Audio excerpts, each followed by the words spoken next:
Bonjour à toutes et à tous, ravi de vous retrouver pour ce nouveau Buzz TV diffusé sur Figaro TV. Je suis avec Sarah Lecoeuvre aujourd'hui. Tout va bien, Sarah ? Ça va, en forme. En pleine forme, et il le faut. Aujourd'hui, vous allez voir, on reçoit un patron de chaîne heureux. Et ils sont rares en ce moment à la télévision. Passé pendant longtemps par M6, il a rejoint le groupe Altis en 2019, où il a contribué à la mise en place de contenus éditoriaux forts, développement du digital, repositionnement des chaînes, diversification des programmes. Son dernier succès en date, le retour gagnant de la gaffe et du Big Deal, et depuis peu, l'arrivée d'une petite dernière, RMC Life, dans un paysage audiovisuel dont il est l'une des figures montantes. Bonjour Stéphane Sayeux-Dechoux. Bonjour Nicolas. Merci d'être avec nous, on est ravis de vous avoir. Vous êtes le directeur du pôle entertainment du groupe Altis, c'est-à-dire les chaînes RMC, RMC Découverte, RMC Story, RMC Life, 23, 24, 25. C'est facile, elles se suivent sur la... Et Altis, c'était l'ancien groupe, désormais c'est CMA. Absolument, oui. C'est CMA, évidemment, puisque le groupe a été racheté. On peut dire que vous êtes un père de famille nombreuse maintenant, hein. C'est un troisième enfant, à partir de là. Donnez-nous des nouvelles de la petite dernière qui est née il y a un mois et demi. Comment va-t-elle, Stéphane ? Est-ce qu'elle fait ses nuits ? Tout va bien. C'est une très bonne métaphore que je me permettrai de reprendre. La petite dernière va très bien. On avait l'objectif de doubler les performances du canal 25 qui était occupé par Chérie 25 jusqu'à fin septembre.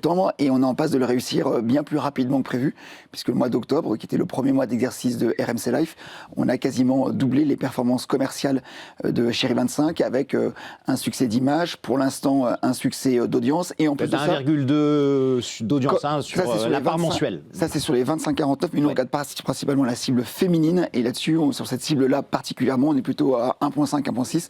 Donc c'est toujours la même cible. Ce Chérie 25 était aussi destiné aux femmes. RMC Live, si vous deviez définir un mantra, ça serait ça, la chaîne des femmes. C'est la chaîne des femmes qui s'adresse aux femmes, et c'est la chaîne qui fait du bien, et on en a besoin aujourd'hui. Oui. Donc les hommes ne sont pas les bienvenus. Les hommes sont toujours les bienvenus, mais vous savez que vous êtes en canal 25, si on s'adresse à tout le monde, on s'adresse à personne. Et donc on s'adresse principalement aux femmes, et tant mieux s'il y a les enfants, s'il y a les hommes, s'il y a tout le monde qui veut venir, mais d'abord les femmes.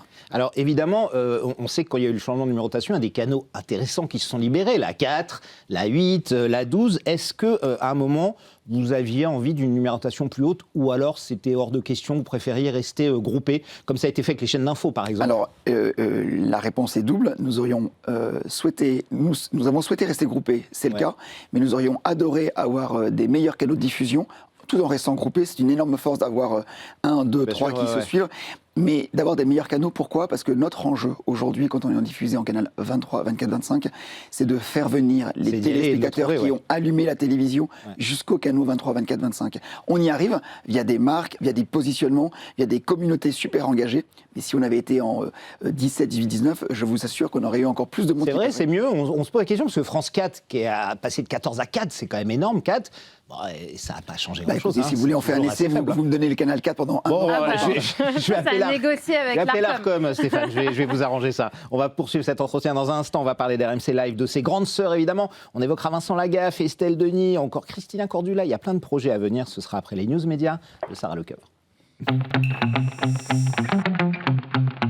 Et on démarre avec le chiffre du jour, Sarah, 1,5 million. Oui, c'est en euros la somme que réclament conjointement France Télévisions et Radio France à CNews, Europe 1 et au Journal du Dimanche. C'est en dédommagement parce que, pour rappel, les groupes du service public ont attaqué en justice les médias de Vincent Bolloré pour dénigrement sur leur antenne. Alors la ministre de la Culture, la ministre de tutelle, Rachida Dati, a réagi hier et regrette une démarche non concertée ni approuvée.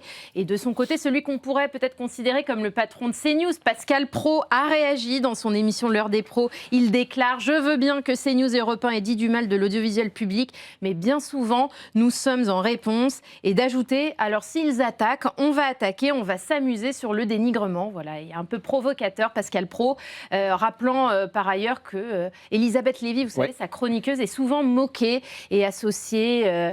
Parfois, ça a été le cas avec Bertrand Chameroy. On se moque d'elle, on dit qu'elle est un peu alcoolique. Enfin, en tout cas, on compare cette image.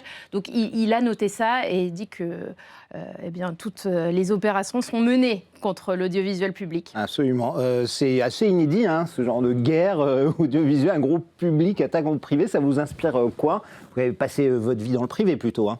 Alors moi j'ai passé ma vie dans le privé, moi je m'occupe de chaînes de divertissement, donc sur ces sujets-là, je suis malheureusement spectateur et attristé. Et est-ce que le fait, que Rachida Dati dit que ça n'a pas été concerté, ça vous surprend que France Télévisions, bon c'est vrai qu'ils ont leur autonomie, mais vous pensez eux qu'ils peuvent attaquer comme ça un groupe audiovisuel? C'est quand même, je trouve, très violent dans une époque très violente, et à la fin des fins, dans des journées où on fait du contenu, on diffuse du contenu, pour des Françaises et des Français qui ont les journées bien chargées, je pense qu'on a plutôt besoin de raconter des belles histoires et de donner le sourire dans une époque qui en manque. Absolument. Sarah, on continue CNews Média. On parle de l'avenue Patrick Sébastien chez Apolline de Malherbe. Ah oui, c'était cette semaine. Pas passé inaperçu celle-là. Sur RMC, BFM TV, vous avez vu, je suis sûre. Bien sûr, c'est votre groupe. Et oui, l'animateur de télévision était sur le plateau d'Apolline de Malherbe, puisqu'il a lancé, vous savez, son mouvement citoyen Ça suffit, et il a répondu pendant une vingtaine de minutes à la matinalière, comme un homme ou une femme politique habituellement. Alors c'est une invitation qui a surpris. Les téléspectateurs étaient nombreux à s'en émouvoir sur les réseaux sociaux, remettant en question sa légitimité sur des sujets comme l'Europe. Il y a des commentaires assez drôles, on les a relevés cette semaine sur tvmac.com. Demandez-lui de pratiquer des chirurgies cardiaques tant qu'on y est. Voilà, c'est qui a écrit un internaute cette semaine. Qu'est-ce que ça vous a inspiré? Alors on rappelle, parce que beaucoup de gens croient que le rendez-vous d'Apolline de Malherbe matin est politique. C'est pas forcément politique, hein. Elle reçoit aussi bien des chefs d'entreprise, ça peut être des artistes, etc. Pour vous, c'est légitime qu'on reçoive Patrick Sébastien, après tout, c'est un visage connu de la société? Oui, moi je pense que c'est tout à fait légitime. Et puis, à la fin des fins, le média BFM TV, piloté par Fabien Namias, RMC par Karim Edjari et nous, nos chaînes, ce sont des médias populaires. Et populaire, c'est pas un gros mot, c'est-à-dire que c'est proche des gens, proche du quotidien des gens. Patrick Sébastien, par sa carrière et par ses tournées, par ce qu'il incarne, il parle aux gens, il a piloté un club de rugby, donc il y a vraiment ce truc-là très proche des Françaises et des Français. Et donc il représente une caisse de résonance que pas forcément les politiques ont toujours en tête. Donc je trouve ça complètement légitime qu'il ait été reçu par Apolline. Et son discours, c'est un citoyen, après tout. Exactement. Il a aussi d'avoir un avis, non? Exactement. Ouais. Sarah, on continue, on termine ces news même avec Orelsan. Alors là, je pense qu'un jour, il n'ira jamais à la Star Academy, non? Mais oui, je fuis, c'est ce qu'il a déclaré à Fun Radio Belgique. Cette semaine, le chanteur participait à ce jeu dans cette émission. Je fuis pas. Et quand l'émission de TF1 a été mentionnée, le chanteur, le rappeur n'y est pas allé par 4 chemins. J'ai l'impression qu'on passe par une étape où je ne suis plus à ma place avec le côté plateau de télévision à l'ancienne. Alors, il concède toutefois que l'émission a révélé des talents comme Pierre Garnier, qui est son ami aussi, mais je ne me vois pas dans le truc, dit-il encore, ce n'est pas mon univers, je ne regarde pas. Voilà, c'est dit. Donc, on n'est pas prêt de le voir sur TF1, effectivement. L'Académie s'était arrêtée pendant longtemps, c'est revenu, et c'est un immense carton. Comment vous l'analysez, Stéphane? Je voulais votre avis un peu d'expert là-dessus. Est-ce que parfois certaines émissions, c'est bien de les laisser respirer? Parce qu'on se souvient, quand elle avait terminé début 2010, c'était des audiences catastrophiques. La règle, c'est qu'il n'y a pas de règle. Non, c'est sûr. Mais quand on a un tel succès, je pense que ça veut dire qu'au-delà même de l'audience, l'émission, je parle à la place de Jean-Louis Blot et Mathieu Vergne, les deux producteurs. Mais de mon point de vue d'éditeur, l'émission n'a jamais été autant dans son époque. À l'heure des multi-tuyaux, où les jeunes regardent du contenu sur leur écran de téléphone, les plus âgés sur la télévision et d'autres sur le streaming, la quotidienne, quasiment en direct, avec un enjeu le vendredi, cette narration-là n'a jamais été autant adaptée aux usages. Et donc je pense que... Plus qu'à l'époque encore où elle cartonnait dans les années 2000. J'ai l'impression que c'est encore plus qu'à l'époque où il n'y avait que la télévision. Donc c'est le bon moment en fait. C'était le bon timing, c'est ça? Ça n'a jamais été autant le bon moment qu'aujourd'hui. Sarah, c'est terminé pour les news? J'en voulais d'autres, mais c'est pas grave. On aura évidemment dès demain, on vous en garde. On passe au grand entretien du Buzz TV. Nous sommes avec Stéphane Salé-Dechou.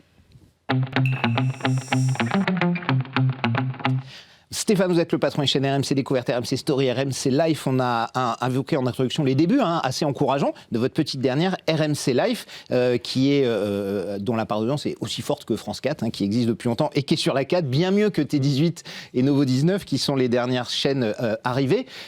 Vous êtes plutôt optimiste pour l'avenir RMC Live, vous êtes plutôt prudent. C'est les débuts, évidemment. Au bout d'un mois et demi, c'est difficile de savoir ce que va devenir son bébé. Je suis résolument prudent, surtout que j'ai mes patrons qui écoutent, donc je ne vais pas trop m'avancer. Mais vous savez, moi j'ai appris la télévision avec Nicolas Taverneau, qui nous dit toujours, chez M6, bon, il faut que ça marche, mais l'image d'aujourd'hui, c'est l'audience de demain.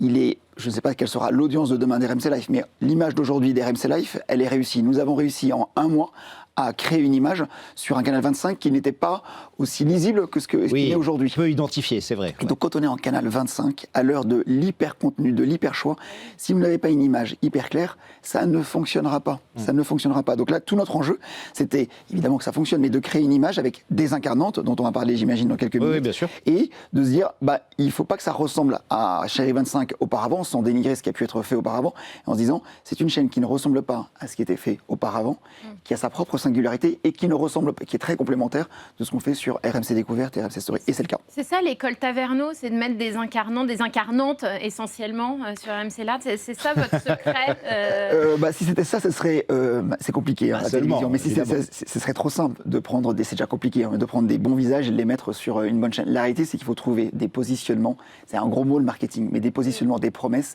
les plus lisibles possibles. Ça, c'était le mantra d'Alain Veil quand il a lancé le canal 24 RMC Découverte. Et la radio RMC qui l'a refaçonné aussi. Il s'est dit, si je fais comme tout le monde, moins bien, avec moins d'argent, il n'y a aucune raison que les gens m'écoutent ou me regardent. Donc il faut trouver des couloirs de nage qui sont singuliers par rapport à ce qui a été fait, mais suffisamment puissants pour avoir un modèle économique. Oui, sans sortir le carnet de chèques.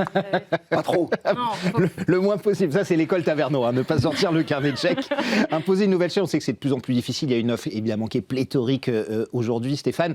En plus de la concurrence des réseaux, des plateformes de streaming, de YouTube également, est-ce qu'il faut être encore un peu masochiste en 2025 pour lancer une nouvelle chaîne TNT? Alors moi j'ai une autre... Ou est-ce qu'il faut aimer ça carrément trop? Ça c'est certain qu'il faut être passionné. Ça c'est vrai. Pierre Lescure, si vous faites du divertissement, vous faites de la tête le matin, vos programmes feront la tête le soir. Donc il faut être passionné et avec le sourire. Mais à côté de ça, moi j'ai une autre lecture de la situation que la vôtre. Évidemment que la télévision vieillit. Évidemment que la durée d'écoute sur la télévision réduit. Mais paradoxalement... Quand il vieillit, c'est-à-dire que le public est vieillissant.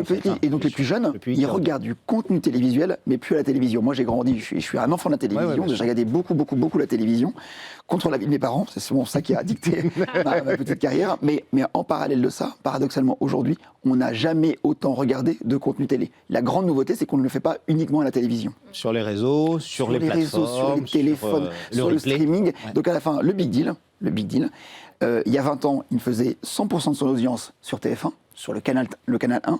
Aujourd'hui, en 2025, il fait 80% de son audience sur la télévision, il fait 15% de son audience sur le streaming, et il fait 5% de son audience sur les réseaux sociaux. À la fin des fins, il y a quand même 100% des gens qui sont intéressés par le big deal qui sont touchés. Absolument.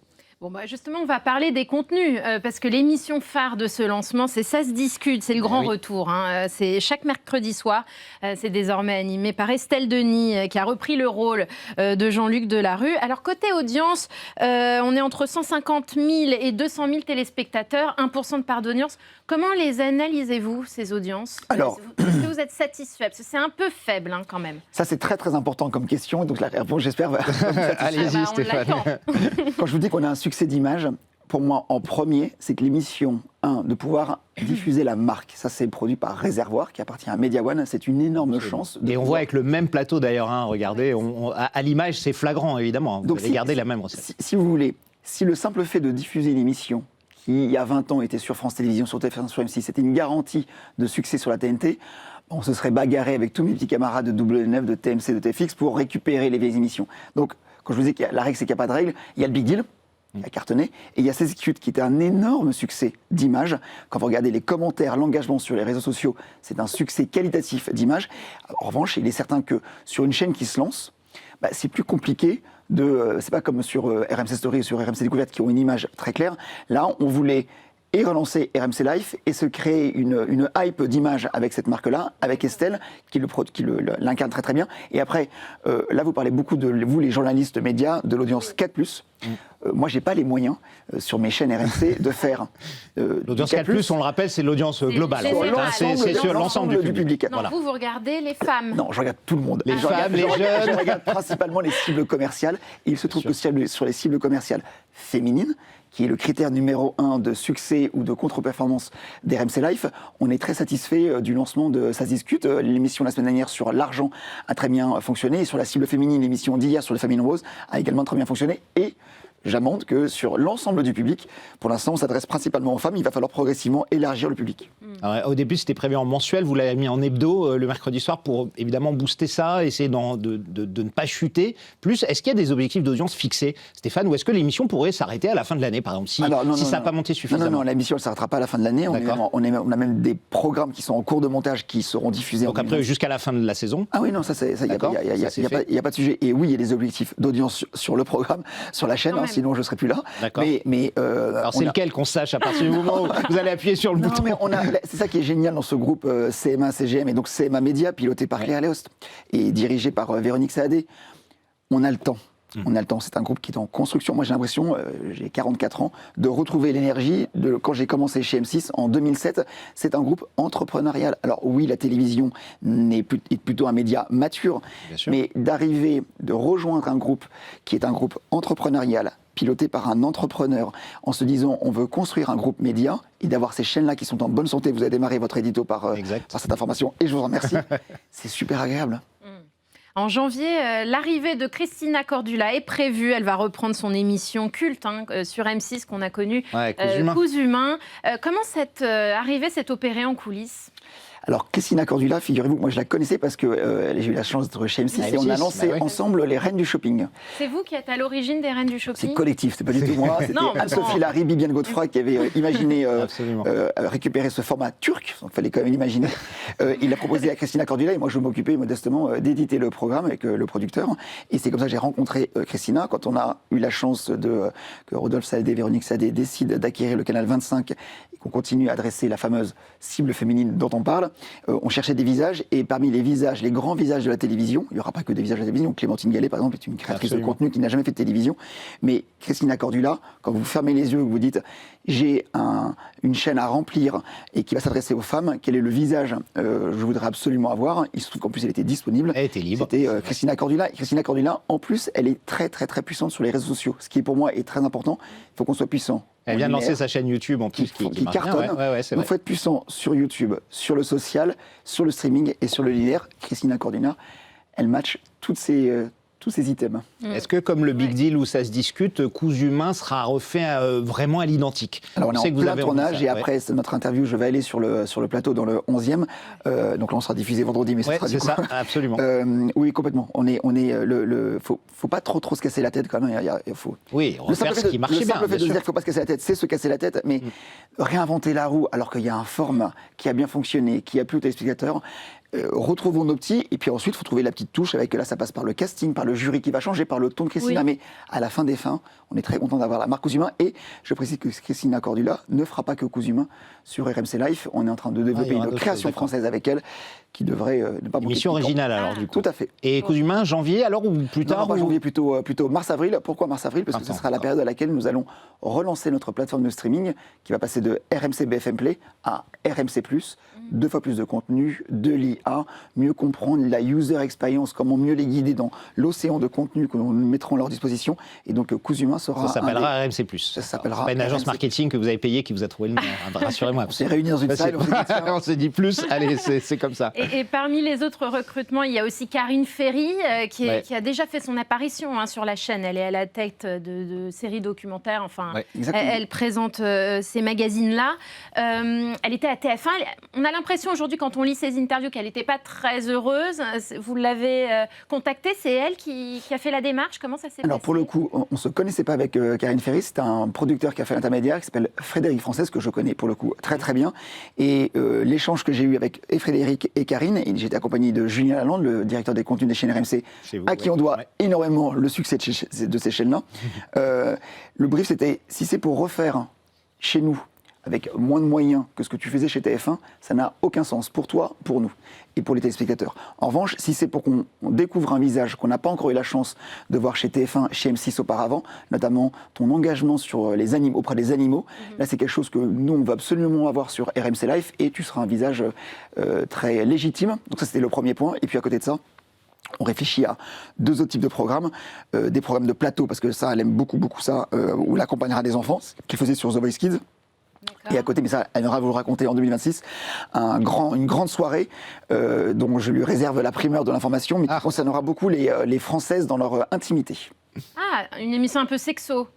Je vous laisse le privilège de dans leur intimité. Bon, intimité, on peut deviner, Sarah. Alors évidemment, on va parler du grand succès de la saison. Il est sur RMC Story, et comme c'est dans les vieilles marmites qu'on fait les meilleures soupes, évidemment, on va parler du Big Deal de Vincent Lagaffe, de retour à l'antenne depuis janvier. 1,8 million de téléspectateurs pour lancement, 2,3 en comptant les replays. Même dans vos rêves les plus fous, Stéphane, ça, vous ne l'aviez pas imaginé. Mais impossible. Même dans mes rêves, c'était impossible. Dans vos rêves, c'était quoi? Moitié de ça, le rêve le plus... J'ai un très bon ami qui m'a du coup imprimé un t-shirt où il y a le record d'audience de la TNT. 2,3 millions, record d'audience de la TNT, absolument. Parce que c'était un record. Comment vous avez réagi? Il paraît que vous n'arriviez pas à joindre Vincent Lagaffe. Non, mais il dormait. Insupportable. Moi, j'en recevais plein de messages en disant bravo. On a même cru qu'il y avait une erreur de médiamétrie. Il y a des équipes qui ont appelé médiamétrie pour être certains. Qu'il n'y avait pas d'erreur. Et lui, il s'est réveillé comme une fleur à 10h30 en disant ah oui, monsieur, l'audience, bon, finalement, c'est pas si mal. Alors évidemment, il y a un succès assez énorme. Comment on l'explique ce succès absolument incroyable? Vincent Lagaffe, qui était sur ce plateau à la place, nous a dit c'est simple, c'est moi et c'est toutes mes équipes. Et c'est exactement comme à l'époque. Je pense qu'il y a vraiment ça, mais moi, je crois vraiment que quand on fait. Vous ayez en tête vos auditeurs, vos téléspectateurs. RMC Story, en moyenne, c'est 400 000 téléspectateurs en moyenne, en prime time, en première partie de soirée. Quand on fait 2 millions, c'est au-delà d'un succès. C'est quelque chose qui, au-delà même du programme, résonne encore plus dans l'époque. D'ailleurs, Vincent Lagaffe, a été invité chez France Inter, chez France Info, chez Léa Salamé. Donc c'est quelque chose, de mon point de vue, quelque chose sociétal. Vincent Lagaffe, ce programme-là, et vu les milliers de candidatures qu'on a pour postuler au programme et participer dans le public, quelque chose qui résonne beaucoup dans la société. C'est quelqu'un qui ressemble à son public, un animateur télé qui vit dans le 8e arrondissement de Paris, dans un hôtel particulier. Il vit dans le sud, il n'aime pas être à Paris. Il habite en province, dans le sud. On a dû se bagarrer pour le faire venir chez vous, qui monte à Paris. Donc c'est quelqu'un qui est vraiment, moi je suis provincial, qui est provincial, qui adore être dans la forêt avec ses chiens. Il n'en a rien à faire du washi-washa de la télévision parisienne. Je pense que ça se ressent. Et pour revenir à la réponse sur Star Academy, je suis convaincu, moi, que le Big Deal n'a jamais été autant. Dans l'époque, c'est YouTube avant YouTube, le Big Deal. On refait pas 2 fois les prises. Bien sûr. Pas 2 fois les prises. Et c'est un jeu, mais c'est à la fois un talk, c'est à la fois un divertissement. Et c'est d'ailleurs pour ça que c'est le seul jeu qui marche très très bien en linéaire, en streaming et en social. Et aujourd'hui, l'audience s'est stabilisée autour plutôt de 500, 600 000. Et d'ailleurs, Vincent Lagaffe nous le disait sur ce plateau, ça l'étonne que vous soyez satisfait. Il dit, mais je comprends pas, on me dit que c'est super. Alors... Il dit à l'époque, TF1, je me planquais si je faisais ça. Et c'est vrai, vous êtes satisfait par 600 000. S'il a besoin qu'on s'engueule, on va s'engueuler. Si vous voulez, moi, le soir, on diffuse le Big Deal, je me couche tranquille et le lendemain matin à 9h, tout va bien. Après, c'est certain que ce qu'il vous a annoncé il y a quelques jours, on se pose la question, avec Antoine Henriquet, le producteur, de faire évoluer le programme. La marque et c'est exactement ça. Et donc, aujourd'hui, quand vous regardez le paysage audiovisuel français, des jeux, il y en a de moins en moins, il n'y en a plus chez TF1, et il n'y en a notamment pas à 20h. Et dans une France qui a besoin de sourire, de se détendre, de se divertir, on se pose la question de, non pas complètement arrêter les primes, mais de panacher avec le passage en quotidienne, tout en conservant des grands événements en prime time. Il veut passer en quotidienne, Vincent Lagaffe. On en discute. Bon, c'est en égo, ça encore. Bon. C'est vrai qu'il est passé, Vincent Lagaffe, sur ce plateau, ça ne vous a pas échappé, évidemment. Il avait l'air très excité par un concept qui lui tient à cœur. Je propose de le regarder. Et je les ai convaincus, j'aurais mis 3 ans, mais j'ai finalement réussi à les convaincre. Ils ont racheté les droits de Monster Garage. Ouais. Donc maintenant, il faut trouver les moyens de le faire. Monster Garage, c'est une émission américaine assez incroyable et tout. Il faut les moyens de le faire. Il avait l'air très très très excité. Tout ce qu'il nous a dit en antenne. Vous noterez que c'est souvent le cas avec Vincent. Il est très excité et après il dit qu'il faut trouver les moyens de le faire. Voilà, absolument. Donc comme on a dit qu'on vous recevait, il a dit essaye de le convaincre. Vous savez quoi? C'est des bons problèmes. C'est des très bons problèmes. Tout ça. Et c'est pour quand alors? Ça sera 2026. Ça prend du temps. Ah oui. Ça prend du temps. Mais l'émission va se faire. Ah ça c'est ça va se faire. Et l'émission dans l'avion, il vous l'a proposé aussi parce qu'il nous a parlé. Je n'ai pas eu cette chance. Non. Bon, ça c'était un autre projet. Il vous en reparlera peut-être. Beaucoup de moyens. Oui. Alors évidemment, Lagaffe, ça se discute, Christina Cordula, et vous allez faire revenir également Carole Rousseau et Jacques Legros pour plein les yeux. Ça, ce sera pour la rentrée aussi? Non, ça sera pour la fin d'année. Ce sera pour juste avant les vacances de Noël, en pré-cadeau de Noël. Ah, donc super, et on sort d'un tournage avec notre binôme incroyable. RMC Story, j'ai pas précisé pour la chaîne, RMC Story, évidemment, en première partie de soirée. Et là, si vous voulez, le tournage, il y aura autant de matière pour le programme que pour le bêtisier, parce qu'ils n'ont pas pris une ride et ça match l'alchimie fonctionne est restée encore mieux qu'auparavant. Donc c'est incroyable de les voir ensemble. Ouais, et on avait parlé de l'arrivée de Salia Braclia pour prendre la tête d'une série de documentaires, de magazines consacrés aux grandes figures féminines. Ça s'en est où? C'est en plein dans les tournage. tuyaux. Plein tournage produit par Bangoumi, la société de production qui produit Quotidien, qui recevait cette semaine Léna Situation. Et figurez-vous qu'on est en pleine discussion pour faire le premier numéro autour de, et avec, j'espère, Léna Situation. Et ça arriverait fin d'année aussi ou janvier? Non, plutôt début d'année, là, pour le coup, ça prend du temps. Plutôt début d'année. Il faut en garder un petit peu pour la rentrée. Alors évidemment, tout ça, ça sent bon, la télé-nostalgie, c'est important. Et ces programmes cultes comme Le Juste Prix, Star Academy, Interville, Famille en Or, La Roue de la Fortune, on en a parlé. Pourquoi le recyclage d'émissions fonctionne autant depuis 2, 3, 4 ans à peu près? Est-ce que c'est à cause du public vieillissant, justement, dont vous parlez, ou est-ce que les chaînes n'ont plus d'imagination? Alors je crois que c'est ni l'un ni l'autre. Il y a sûrement du vrai, mais c'est pas exactement ça, parce que regardez le profil d'audience du Big Deal, ce ne sont pas la génération de TF1 du Big Deal qui regarde le Big Deal. Moi, mes enfants, ils ont 9 et 12 ans et leur classe est allée sur le tournage. Ils ont adoré. Le truc, c'est qu'ils ne le regardent pas en linéaire, ils ne regardent pas le jeudi soir à 21h10 déjà parce qu'il y a école le lendemain. Ils vont regarder en replay, les plus âgés vont regarder, les adolescents vont regarder en découpage sur TikTok, sur Insta, sur Facebook. Donc, c'est pas les plus âgés qui regardent la télévision nostalgie, c'est tant mieux, ils regardent la télévision, mais sur ces marques-là, la raison pourquoi ça fonctionne, parce que ce sont des marques, et à l'heure de l'hyper-choix, et d'ailleurs c'est pas un hasard. C'est ça en fait, l'ancienne émission nouvelle, c'est un risque. Mais regardez, Netflix, Prime Video, Disney+, eux-mêmes, ils sont puissants mondiaux, ils relancent des marques. Le numéro 1 chez Netflix pendant les années, c'était Friends. La première marque qui était consommée, c'était pas les créations, c'était Friends. Donc le chemin le plus court, à l'heure de l'hyper-choix, ce sont les marques. Et alors, sur quoi travaillez-vous? Parce que je sais que vous aimez travailler avec les créateurs de contenu. Vous venez de nous le dire et de nous le confirmer avec Léna Situation.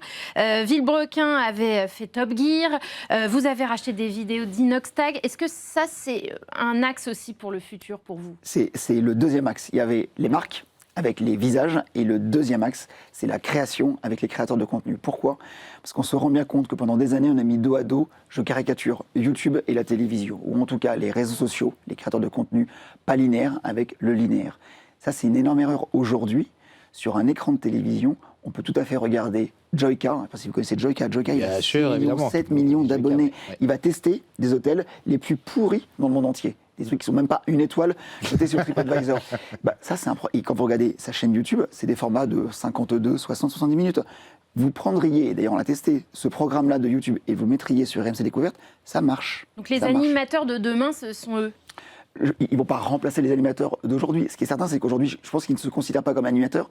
Moi, le point important, ce sont des experts légitimes. Je ne vais pas demander à Joyka de faire de la cuisine. D'ailleurs, j'en fais pas. Mais en revanche, Joyka qui fait de l'évasion de l'aventure, Scoop de Street qui est parti chercher un anaconda de 7 mètres de long en Amazonie, c'est déjà quelque chose qu'il fait sur sa chaîne YouTube. Moi, j'ai des chaînes qui peuvent adresser ces univers-là. Discutons ensemble. Merci beaucoup Stéphane Saïdouchou d'être passé nous voir. C'est déjà terminé. On a fait un grand tour. Merci de nous avoir donné pas mal d'informations sur vos chaînes. Je rappelle que vous êtes le patron des chaînes RMC Découverte, RMC Story, RMC Live 23, 24, 25. C'est facile. On vous trouve là-dessus. On vous souhaite une belle fin d'année et puis beaucoup de succès pour vos chaînes. Sarah, le Buzz TV revient dès lundi. Nous serons avec le comédien Florent Père qui partage l'affiche d'une fiction de France 2 avec un certain Yannick Noah. Il ne faudra pas rater ça. D'ici là, passez un bon week-end et merci de votre fidélité.